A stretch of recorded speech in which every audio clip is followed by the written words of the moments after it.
If your prayer is you talking to God, your intuition is God talking to you. It's God talking to you. It's the presence of higher frequencies and higher energy saying to you, listen to me, listen to me, pay attention. There's an accident coming. Slow down. That person in front of you who's going slow, thank them for slowing you down. Because if you would have gone around them, you'd have had a head-on collision. Or there's somebody waiting up there to give you a ticket. How many times have you wanted to get around somebody, you want to get around, and you say, oh well, and you stay, and then you look up there, and there's somebody sitting up there with one of those little ticket guns, ready to hand you a ticket from a radar reading. That person was put in front of you to slow you down. And it's not an accident. Now, here's the weirdest. I'm giving a talk the next day on you don't have to have accidents. It's 5 o'clock in the morning and I'm out running. And while I'm out running, I trip over a curb that someone placed in the middle of the road. I don't know how they did it, but during the middle of the night, they raised the sidewalk this much. At least that's the way it seemed to me, because it had never been there before. It was out in front of my own home. And all of a sudden, I'm like this, and I go into that slowed down time thing I was talking about before, and I see, but I was sprinting, because the last 3 or 4 minutes of my run, I usually sprint. And I'm sprinting, and I hit that thing, and I'm going very fast, and it's all concrete, asphalt. And I see that I am about to land my head on it, and I can see it in my arm and my side and my face, and I'm tumbling on the cement at 5 o'clock in the morning. And I get up, and I finish my run, and I walk into the house, and my wife thinks that I've been attacked by a polar bear. Because that's how I looked. Blood down my face, scabs, were going to be forming, and I'm giving a talk the next day on how to avoid having accidents and moving into higher consciousness, all right? So when I was giving the talk and I got to this point, and then I started pointing out all of the things, on my hips and my legs and then over here and my face and so on. And I said to them, look, I was at 100,000 cycles per second. I was really connected to spirit while I was running. I had been meditating. And then we have been having a problem with one of our daughters who has been taking a different path in her life than what has been comfortable for us. And she has experimented with drugs and drinking and has had a head-on collision and had to be cut out of a car, and she now had gone back into some more of that kind of behavior when we thought that that was past us.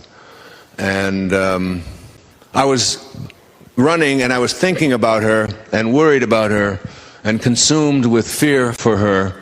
And when I went into that fear mode and I got very, very frightened and very upset and very hurt, is when I tripped over that thing. And when you leave 100,000, 80,000, 70, and you move into these lower frequencies, and accidents occur when you shift back into the place where there are accidents at 20,000 cycles per second.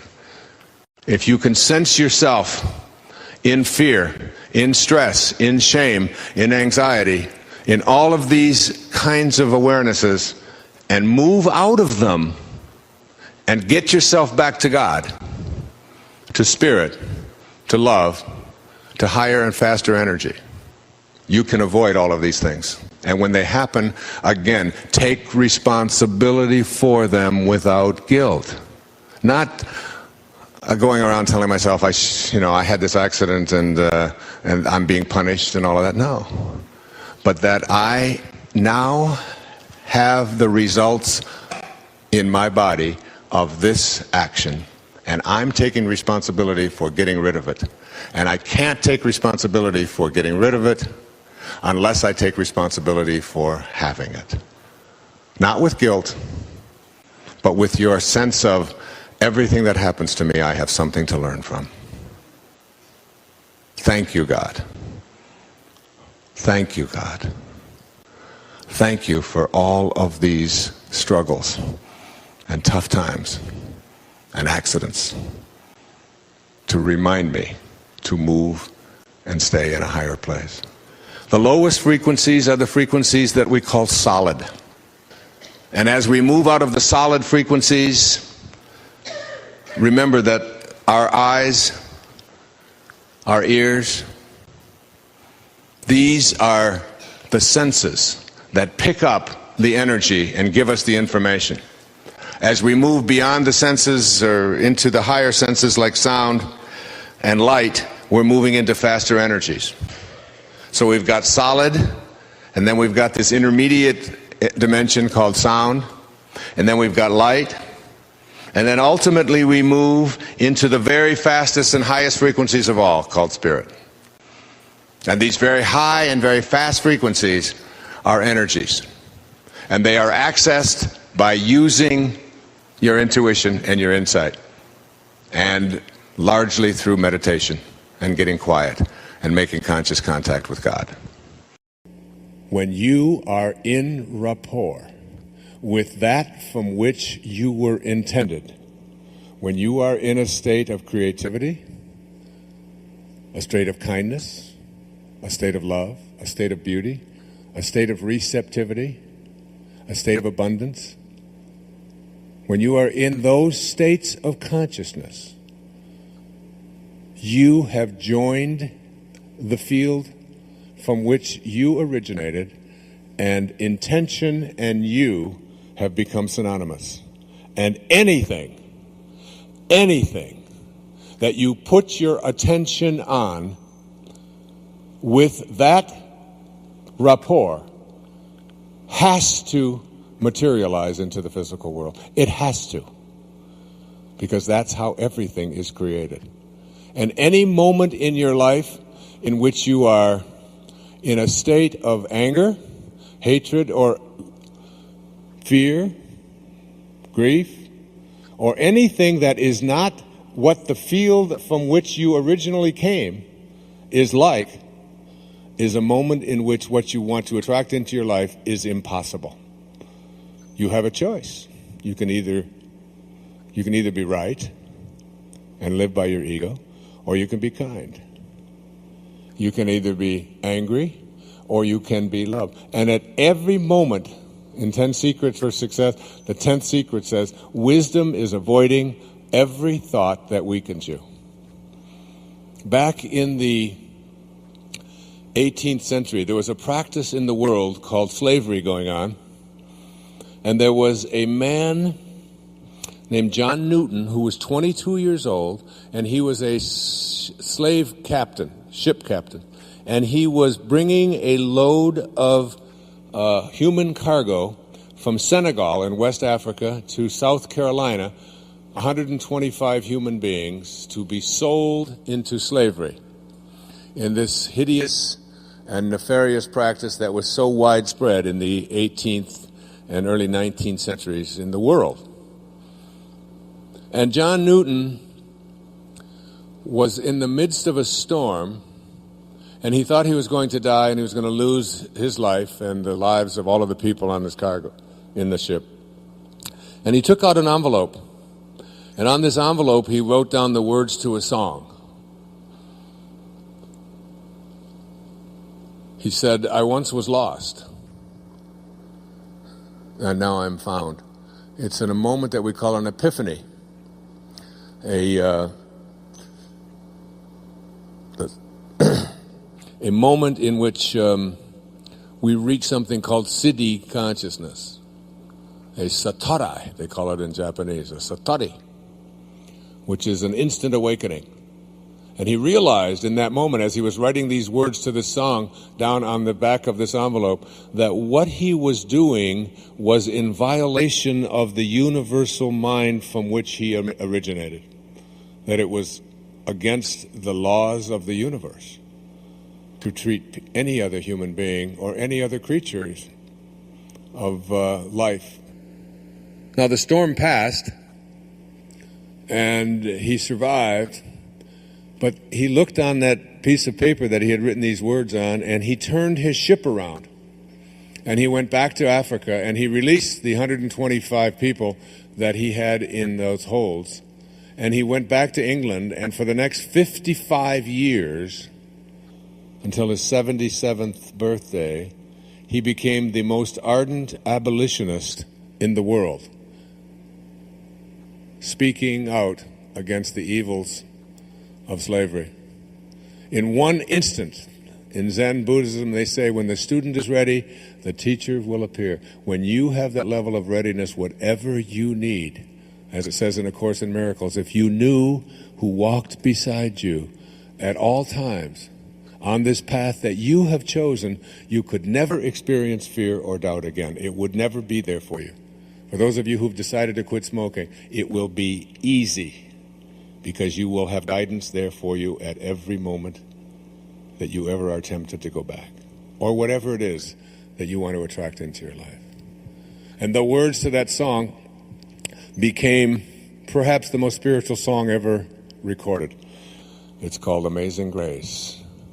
I once was lost, and now I'm found. And it was grace that taught my heart to feel. It was grace. It was God. It was returning to source that turned everything around. The problem for most people, it has been my experience, is that they have been raised to believe in what they can't do. And it's a very simple prospect to change that, yet most people never do. And it's one of the reasons why people are not very good at attracting into their life what they would like to have, whatever it might be, at any level. And I'm talking about from the very highest levels of miracles and healings and attracting abundance into your life to getting a job, to having relationships, the right person show up in your life. Anything that you can put your thoughts on or your attention on.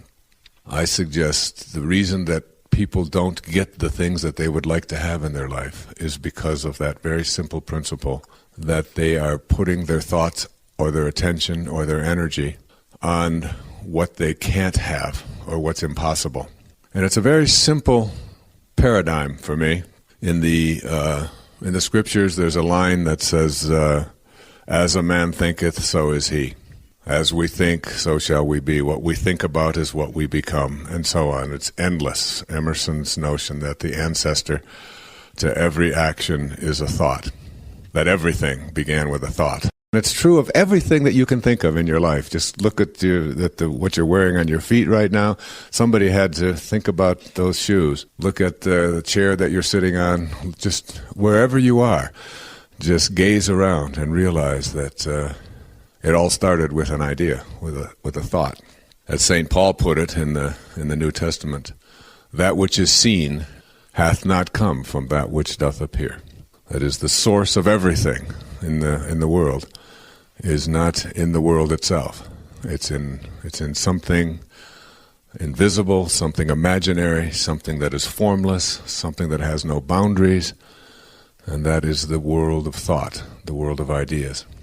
And if you can just accept that premise that what you think about is what expands, then if your thoughts are on what you can't do, or if your thoughts are on what you dislike, or if your thoughts are on what always has been, or if your thoughts are on what other people expect of you, and even if you despise all of that, and even if you find a lot of fault with that, and if you're very angry about all of that, about the way things always are, or always have been, rather, or the way things used to be.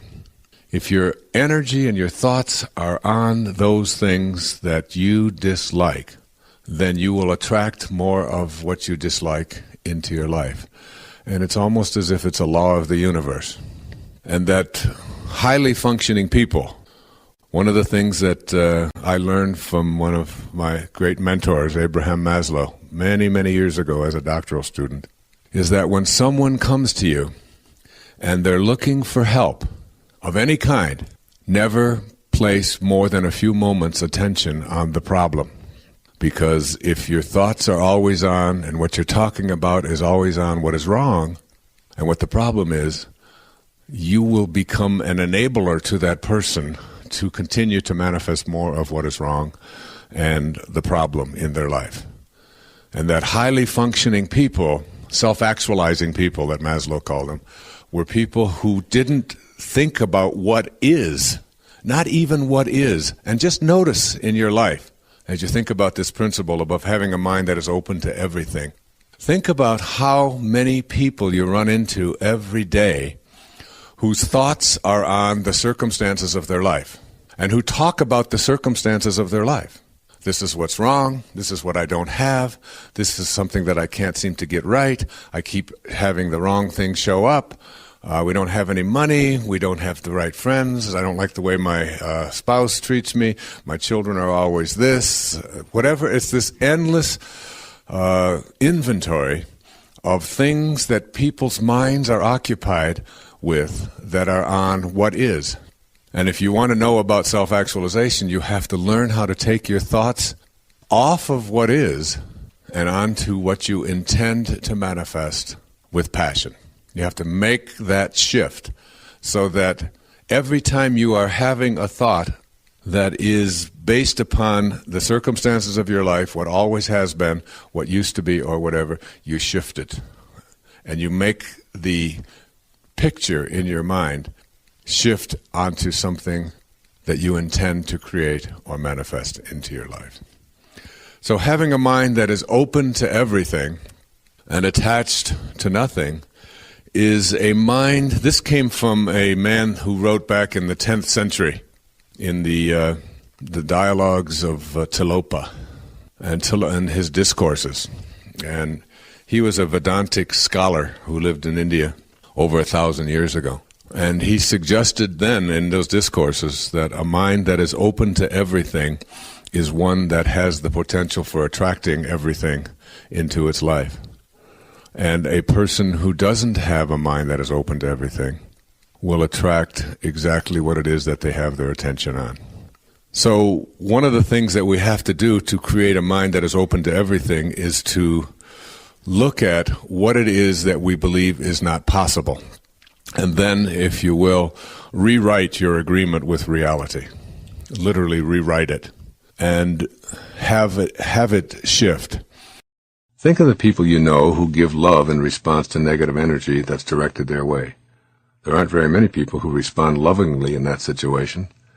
The ones who do are able to do so because they have love to give away. They know that it's impossible to give away what they don't have, and they've gone that extra mile to acquire what it is that they want to both attract and give away. If love and joy are what you want to give and receive, then remember that you can't give away what you don't have, but you can change your life by changing what's inside, if you're willing to go that extra mile. Changing what's inside. Consider the following concept of your inner reality. Your thoughts create your reality because your thoughts determine how you respond to situations in your daily life. Those responses are the energy you have inside of you to give away. If you feel anger, it's because you have anger energy in your body. Like everything in our universe, your thoughts are a form of energy. Everything that you feel and experience is the result of what I call attractor energies. This means that you get back what you put out into the world. Thus, what you've attracted to you is what you have to give away to others. Low energy attracts low energy. Some of the low energy thoughts are anger, hate, shame, guilt, fear. Not only do they weaken you, but they attract more of the same. By changing your inner thoughts to the higher frequencies of love, harmony, kindness, peace, and joy, you'll attract more of the same, and you'll have those higher energies to give away. These higher and faster frequencies that empower you will automatically nullify and dissipate the lower energies in the same way that the presence of light makes darkness disappear. Loving and respecting yourself. By becoming more loving toward yourself, you will attract more of the higher, faster energies and begin to change what's inside you. In your thoughts, cultivate an inner voice and attitude that's 100% of the time for you. Imagine an aspect of yourself that only supports and loves you. You might schedule a certain time of the day when that's the only thought that you allow yourself to pay attention to. Gradually, this attitude will extend to other people, even if you can only do it for a minute or two. You'll begin to receive this energy back and ultimately be able to send thoughts of love and joy to everyone and everything in your world. Notice when your thoughts drift into the lower energy of ridicule or hate or guilt, and change the thought at the very moment if it's at all possible. If you're unable to change the thought, then at least love yourself for what you did do, that is, for noticing. Make a pact to remind yourself often of this secret of not being able to give away anything that you don't have. Then work on your personal program of self-love, self-respect, and self-empowerment, and create a huge inventory of what you wish to give away. One of the lessons I continued to learn and practice is that the universe responds with the same energy that we send out. If you attract a lot of people who wish to take advantage of you, you need to consider what you're doing to attract victimizers into your life. If you run into anger a lot, explore the angry thoughts you have inside of you. If your consciousness is a gimme, gimme, gimme energy, you'll attract all manner of demanding energies into your life. You know if this is true by the number of deadlines not being met, or demanding bosses or customers you encounter, and the feeling of being a victim. Send out gimme, gimme, gimme energy to the universe, and it will do the very same to you in return. If what you give is self-respect and self-love, the universe, via the attractor energy, will return the love and respect you've been radiating. It's really so simple. You can't give away what you don't have. The irony of giving. If you wanted to give a dozen oranges to your neighbor as an expression of love, you obviously would need to be in possession of 12 oranges. If you intended to purchase a new automobile for your parents to show your gratitude to them for putting you through medical school, naturally you'd need to have the funds to do so. Likewise, you can't give love away to others if you don't have any for yourself. You can't show respect for others if you lack self-respect. You can't give happiness away if you feel unhappy. And of course, the reverse is true. You can only give away what you do have. And all that you're giving away each and every day are items from your own personal inventory. If you give away hatred, it's because you've stored up hatred inside of you to give it away. If you give away misery, it's because you have a ready supply available from which to select and to distribute. This concept is simplified by a description of squeezing an orange. When you squeeze an orange, you'll always get orange juice to come out. This is true regardless of who does the squeezing, what time of day you squeeze, what instrument you use to squeeze, or what circumstances surround the orange squeezing. What comes out is what's inside. The same logic applies to you. When someone squeezes you in some way that puts pressure on you, or says something unflattering or critical, and out of you comes anger and hatred and bitterness and tension, depression or anxiety, it's because that's what's inside.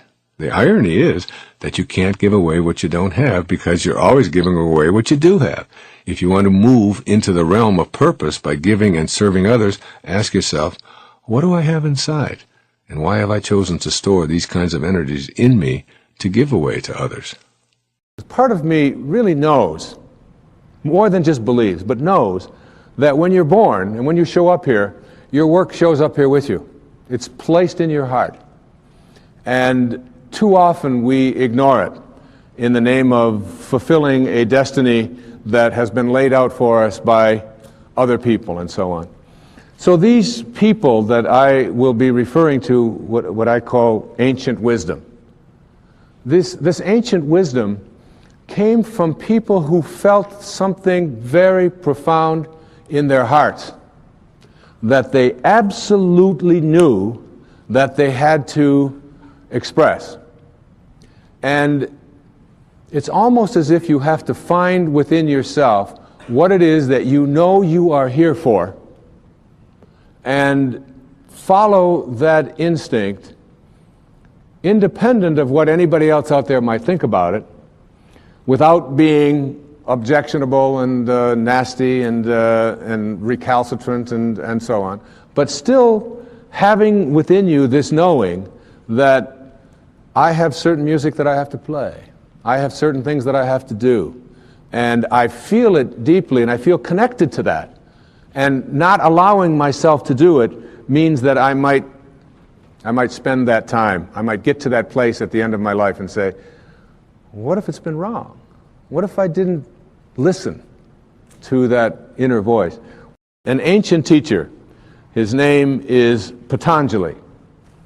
And Patanjali is known in the ancient world 1 to 3 centuries before the birth of Christ. There's no actual date of actual record of his birth and death.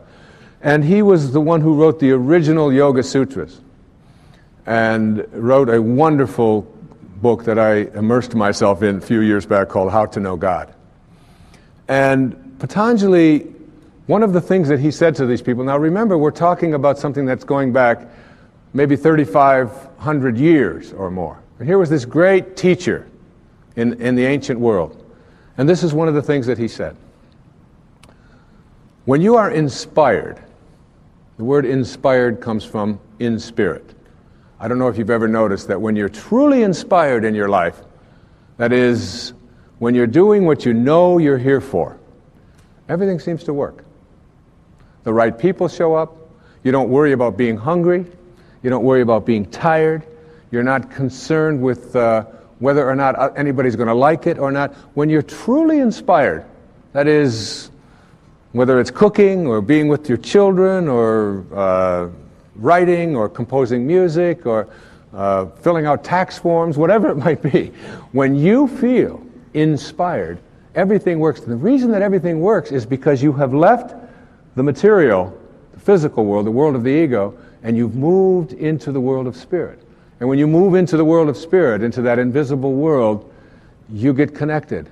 And inspiration means inspired. When you are inspired, all your thoughts break their bonds. As I explained earlier, being inspired is equivalent to being back in spirit. Before we showed up in form, our mind and the mind of God were synonymous, which means that we were free from the bonds of the ego mind. This is simply how the world of spirit works. It's impossible to have limiting boundaries or self-imposed shackles placed on us.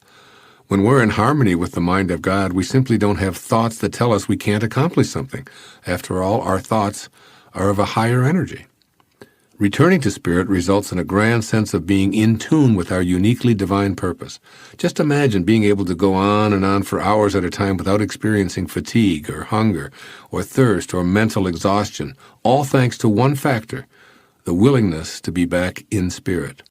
When you are inspired, your mind transcends limitations. When we're inspired, we remember that God is always in us and we're always in God. So we're incapable of thinking limited thoughts.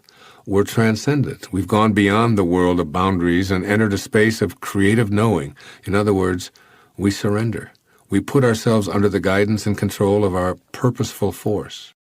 When you are inspired, your consciousness expands in every direction.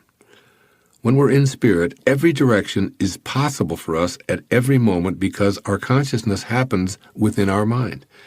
Now, this inner world of ours, reunited with its originating essence, doesn't think in only one direction. Rather, it allows all possibilities. Our consciousness is in the absolute state of allowing. All resistance in the form of thoughts is non-existence. When you are inspired, dormant forces, faculties, and talents become alive. These dormant forces will come to all of us. They're actually alive and well and have been working on our behalf for as long as we've been here. Yet they appear to be dead to some because they've left behind their divine purpose, which we decided on long before we ever took on the insane ego. When you're inspired, you discover yourself to be a greater person by far than you ever dreamed yourself to be. The act of being inspired by some great purpose allows us to feel the essence of a spiritual being having a human experience, rather than the other way around. Patanjali suggests that we could never even dream of our greatness because we've been imprisoned by our beliefs about who we are. We bought into the idea that we were limited in our ability to create an all-encompassing life, and we were certain that we had no choice in our own destiny. We defended our need to acquire more and to live a scarcity consciousness in which we competed with everyone else for a meager slice of the whole pie. All of these imprisoning thoughts result when we're not guided by spirit. Moving into a state of inspiration removes all of those restraining ideas. As Patanjali notes, we'll discover someone we couldn't imagine because we were incarcerated in ego's jail, imprisoned by what we now recognize from our inspired viewpoint as an illusion. We need to awaken from the bad dream that has stupefied us in the fog of ego and live from the blissful perspective offered by being in spirit.